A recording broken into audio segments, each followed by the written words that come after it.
कहाँ और क्यों जैसे महत्वपूर्ण प्रश्नों पर विचार किया जाता है। बच्चों, ये प्रसिद्ध परिभाषा है जो हमें मानव भूगोल की प्रकृति के बारे में बताती है। मानव भूगोल की प्रकृति में जो केंद्र बिंदु है वो कौन है? मानव और उसके क्रियाकलाप। यदि हम इसका शाब्दिक अर्थ भी देख लें तो हमें बहुत आसानी से इसका उत्तर नजर आ जाएगा। मानव भूगोल की प्रकृति में मानव केंद्र के अंदर निहित है। तो बच्चों देखेंगे यहाँ पर प्रसिद्ध भूगोलवेत्ता जीन ब्रूनश जो कहाँ के निवासी हैं?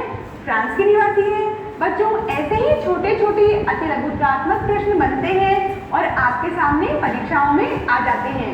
तो देखेंगे अब इनकी परिभाषा।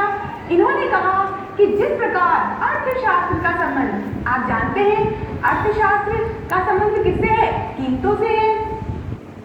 और उसी प्रकार भूगर्भ शास्त्र का संबंध यानी भूमि के अंदर का जो शास्त्र है उसके बारे में हम चट्टानों के बारे में पढ़ते हैं।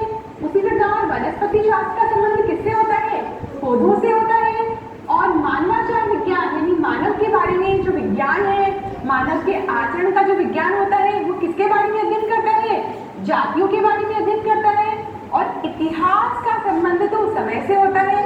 उसी प्रकार बच्चों भूगोल का जो संबंध है वो किससे है? स्थान से है, जिसमें हम क्या करते हैं कि देखिए भूगोल का जो केंद्र बिंदु है वो स्थान है जिसमें हम कहाँ व क्यों जैसे महत्वपूर्ण प्रश्नों के उत्तर देने का प्रयास करते हैं।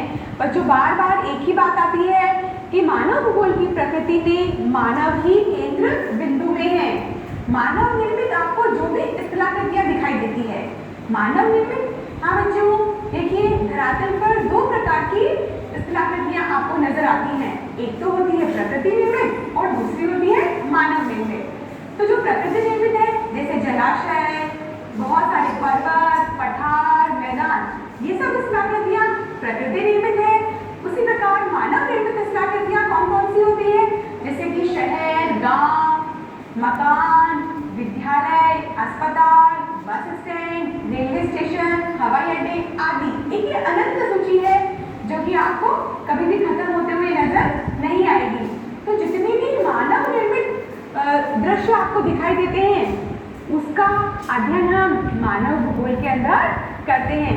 तो बच्चों देखेंगे इसके बारे में आप मानव भूगोल की प्रकृति में। ये देखिए बच्चों हम पढ़ भी क्या रहे हैं? मानव भूगोल की प्रकृति के बारे में पढ़ रहे हैं। और मानव भूगोल की प्रकृति में मानव की जो क्रियाकलाप है, मानव धरातल पर रहकर जो भी क्रियाकलाप करता है वो उसका केंद्रीय बिंदु होता है। बच्चों अति लघुत्रात्मक प्रश्न पूछे जा सकते हैं कुछ इसी प्रकार के कि मानव भूगोल की प्रकृति में कौन केंद्र बिंदु में है? तो आप क्या लिखेंगे? मानवीय क्रियाकलाप। आगे बढ़ते हैं बच्चों, पृथ्वी पर जो भी मानव निर्मित दृश्य दिखाई देते हैं, मैंने आपको बताया था कि मानव ने जो भी धरातल पर दृश्य निर्मित किए हैं, जो भी संरचनाएं विकसित की है वो सब क्या कहलाएगी? मानव निर्मित दृश्य।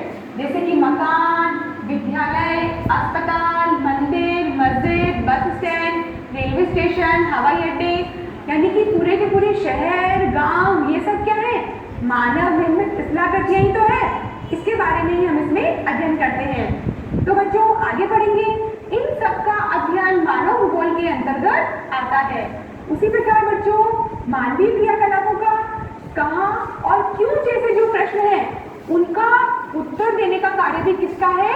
मानव भूगोल का ही कार्य है। तो लिखेंगे बच्चों मानवीय क्रियाकलापों का विकास कब, क्यों और कैसे हुआ आदि प्रश्नों को भौगोलिक दृष्टिकोण से प्रस्तुत करना ही मानव भूगोल की प्रकृति को दर्शाता है। तो बच्चों यदि एग्जाम में सवाल आ जाए कि मानव भूगोल की प्रकृति क्या है तो आप क्या लिखेंगे? मानव भूगोल की प्रकृति में मानवीय क्रियाकलाप केंद्रीय बिंदु में है। बच्चों आगे बढ़ते हैं और देखते हैं मानव भूगोल के विषय क्षेत्र के बारे में। बच्चों किसी भी सब्जेक्ट का